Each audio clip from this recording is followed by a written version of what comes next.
അയ്യോ, ഒരുപാട് സ്വയം ചിന്തിച്ചു നോക്കിയപ്പോ ഞാൻ എൻ്റെ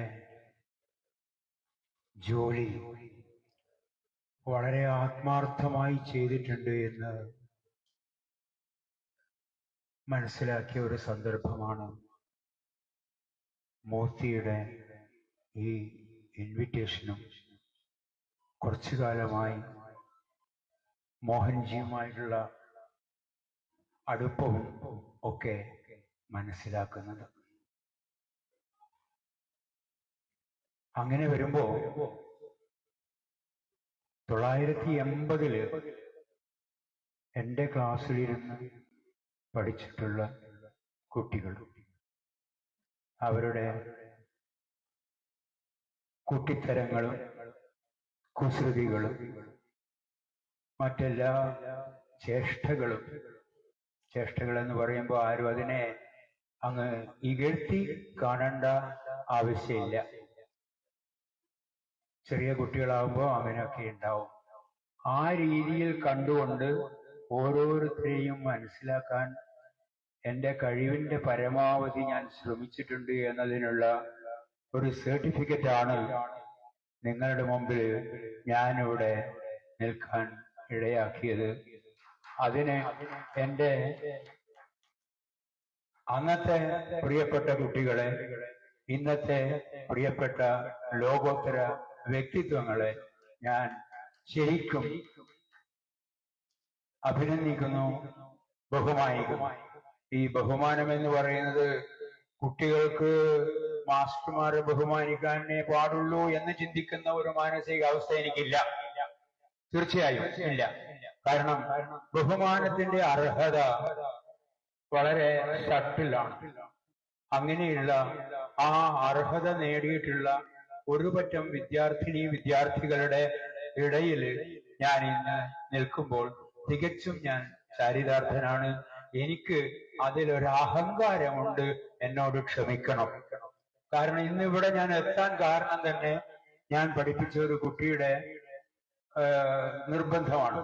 കാരണം എനിക്ക് സ്വന്തം കാര്യമായതുകൊണ്ട് പറയുന്നതിൽ ക്ഷമിക്കണം.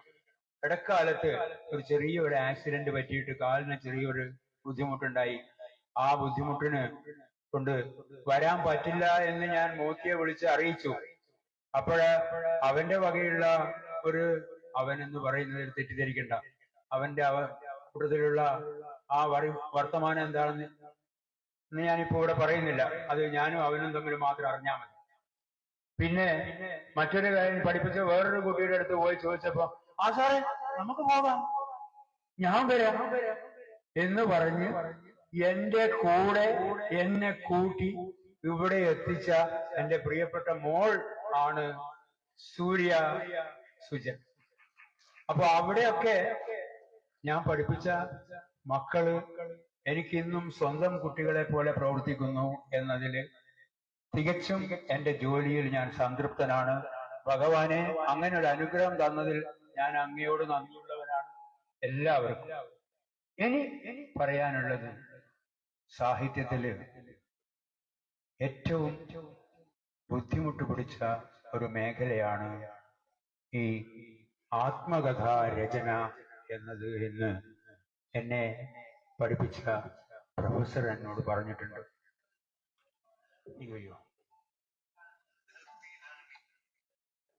അപ്പോ സോറി.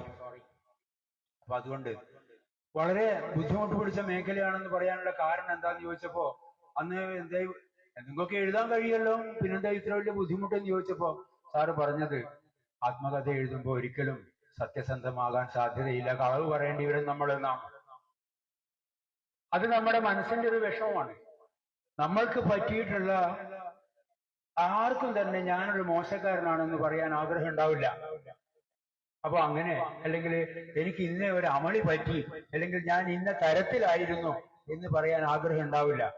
അതിനെ അങ്ങോട്ട് മാറ്റി വെച്ചിട്ട് അതിനെ ചില സമയം ചില മോടി ചെത്തുപണികളും മിനുക്കുപണികളും ഒക്കെ ചെയ്തിട്ട് വായിക്കുന്നവന് വ്യക്തമായി മനസ്സിലാകാത്ത രീതിയിൽ കള്ളത്തരത്തെ ഒളിപ്പിച്ചു വെക്കാനുള്ള കഴിവുള്ളവനെ കൃത്യമായ ഒരു ആത്മകഥ എഴുതാൻ കഴിയൂ എന്ന് എന്റെ മാസ്റ്റർ പ്രൊഫസർ വിജയൻ മാസ്റ്റർ എന്നോട് പറഞ്ഞു. അപ്പൊ എന്ത് കഥ?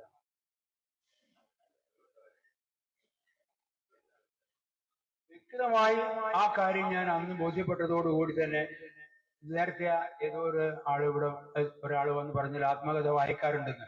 പലപ്പോഴും ആത്മകഥ എന്തെങ്കിലും കിട്ടി വായിക്കാൻ നോക്കുമ്പോൾ ഞാൻ ഇങ്ങനെ ആലോചിക്കും, ഈ പറയുന്നതെല്ലാം സത്യമായിരിക്കോ? മാഷ അങ്ങനെയൊന്നും പറയില്ലല്ലോ എന്നൊരു തോന്നലുണ്ട്.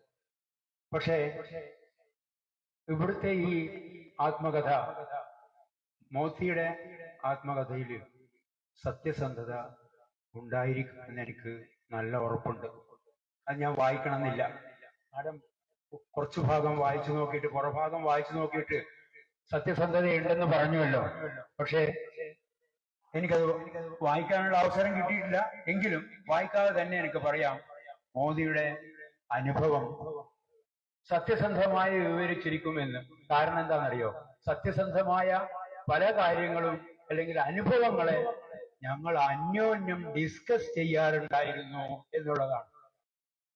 ആ ഡിസ്കഷൻ തന്നെ ആയിരിക്കും ഇവിടെ ലിപികളിലൂടെ വന്നിരിക്കുക എന്നത് എനിക്ക് തോന്നുന്നു. അത് വായിച്ചു നോക്കി മനസ്സിലാക്കാം. അതുകൊണ്ട് എനിക്ക് പൂർണ്ണമായ 100% ഉറപ്പുണ്ട് ആ പറഞ്ഞിട്ടുള്ള കാര്യങ്ങൾ സത്യസന്ധമായിരിക്കുമെന്ന്.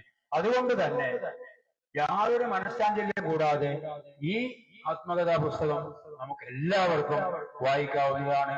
അതിൽ പറഞ്ഞിട്ടുള്ളത് സത്യസന്ധമായിരിക്കുമെന്ന് പൂർണ്ണമായ വിശ്വാസം എനിക്കുണ്ട്. അങ്ങനെയേ സംഭവിക്കൂ.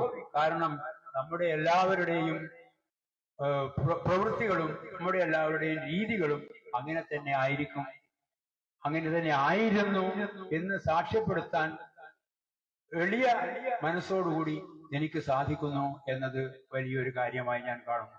ഏതായാലും കൂടുതലൊന്നും ഞാൻ സംസാരിക്കുന്നില്ല.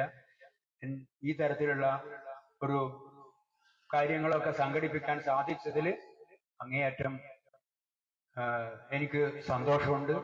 പ്രത്യേകിച്ച് എന്നെ ഇവിടെ ക്ഷണിക്കാനും ഞാനിവിടെ നിങ്ങളുടെ മുമ്പിൽ ഇങ്ങനെ നിൽക്കാനും അവസരം ഉണ്ടാക്കി തന്നതിൽ മോഹൻജിയോട്, അതുപോലെ ഇവിടെ ഇത് സംഘടിപ്പിച്ചിട്ടുള്ള എല്ലാവരോടും, വിശിഷ്യ എന്റെ പ്രിയ സുഹൃത്ത് ശിഷ്യൻ മോത്തിയോട്